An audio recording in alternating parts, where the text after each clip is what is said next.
Баршаға қайырлы күн. Бүгін сіздермен Сара. Бүгін сіздермен осындай керемет болып шығатын қатпарлы қаттаманың рецептімен бөлісетін боламын. Соңына дейін менімен бірге болып, арнадан алыстамаңыздар. Ал ендеше подписаться батырмасын басып, комментария бөліміне пікір қалдырып кетіңіздер. Сіздердің пікірлеріңіз мен үшін маңызды. Алдымен біз қамырын илеп алатын боламыз. Ол үшін бізге жылы су және де бір ас қасық тұз керек болады. Тұзымыз кішкене ерігенше араластырып аламыз да сосын үстіне ұн салып орташа қамыр илейміз. Қатты болып қалуға да болмайды, жұмсақ болуға да болмайды. Орташа қамыр илеп шығатын боламыз. Достар, мен қанша зат қажет болатынын және де қалай қажет болатынын барлығын описание бөліміне жазып қалдырамын. Өзіңіздің қалауларыңызша 2 немесе 3 есе көбейтіп, немесе осыны жартысын қысқартып істей берулеріңізге болады. Міне осылай 15 минутқа тынтып қоямыз. Қамырымызды жақсылап илеп, илеуі қанған қамырымызды, тынған қамырымызды екіге бөліп, зуала қып жасап қоятын боламыз.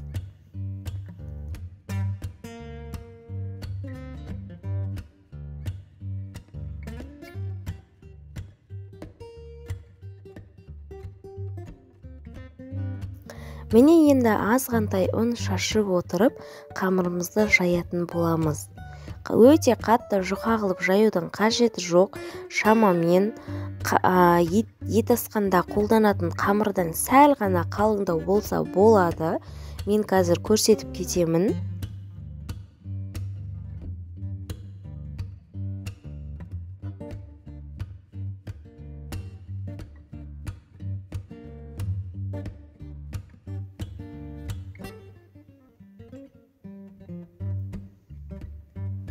Міне біздің қамырымыз дайын, көріп тұрғандарыңыздай қатты қалың емес. Енді ерітілген сары майымызды құйып, үстіне жағамыз. Тағы да бір ескеретін жағдай, осы майымызды жағып болғаннан соң майымызды толықтай қатуы керек. Яғни ораған кезде шет-шетіне шығып кетпеуі қажет болады. Сол үшін 15-20 минутқа қалдырамыз.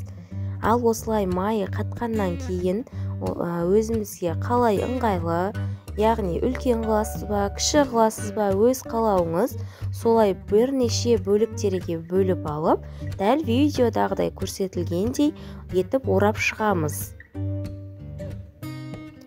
Достар, менің видео сабақтарым өздеріңізге өз пайдасын тигізіп жатқан болса, қазақша каналымның дамуына өз үлестеріңізді қосып кетулеріңізді сұраймын. Төменде тұрған қызыл батырма подписаться батырмасын басып, қоңыраушаны соғып қойыңыздар. Мен сіздерден қолдау күтіп қаламын.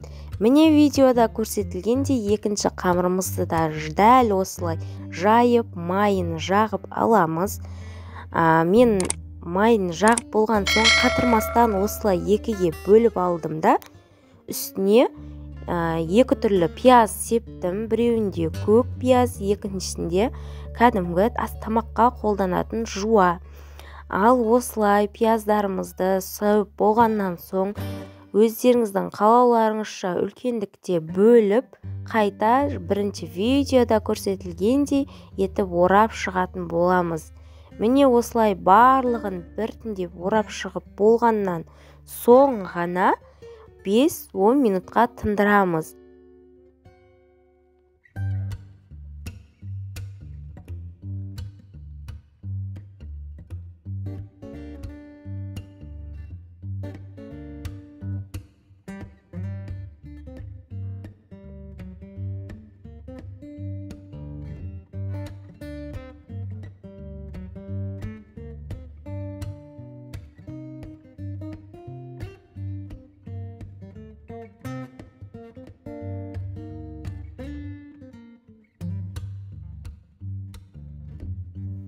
Барлығын осылай бөлектеп болғаннан соң үстін жауып 5 минутқа қалдырамыз.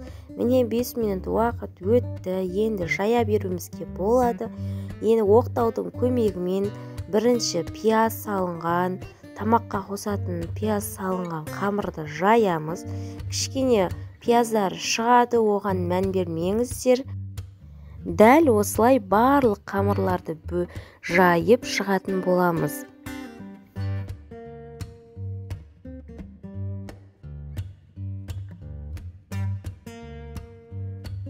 Міне достар, видеода осылай қалыңдығын көрсетіп кеттім. Осындай қалыңдықта болуы тиіс. Дәл осылай барлығын бірдей қалыңдықта жайып аламыз.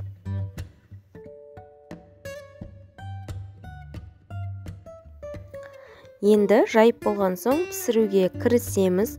Орташа отқа қойып, астына бір ас қасық май құйып, осылай қаттамаларымызды саламыз.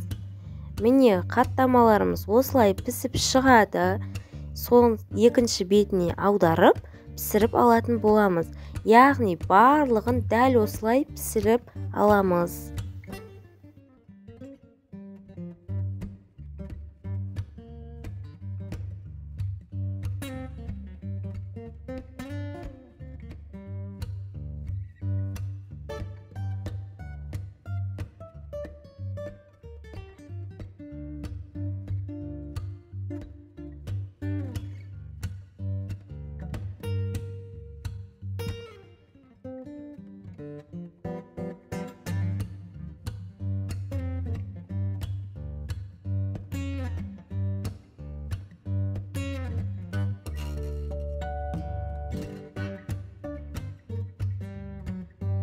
Міне достар, біздің қаттамаларымыз дайын, өте дәмді болып шығады. Отбасыларыңызға жасап берулеріңізге болады. Өте керемет қаттамалардың бірі болып шығады.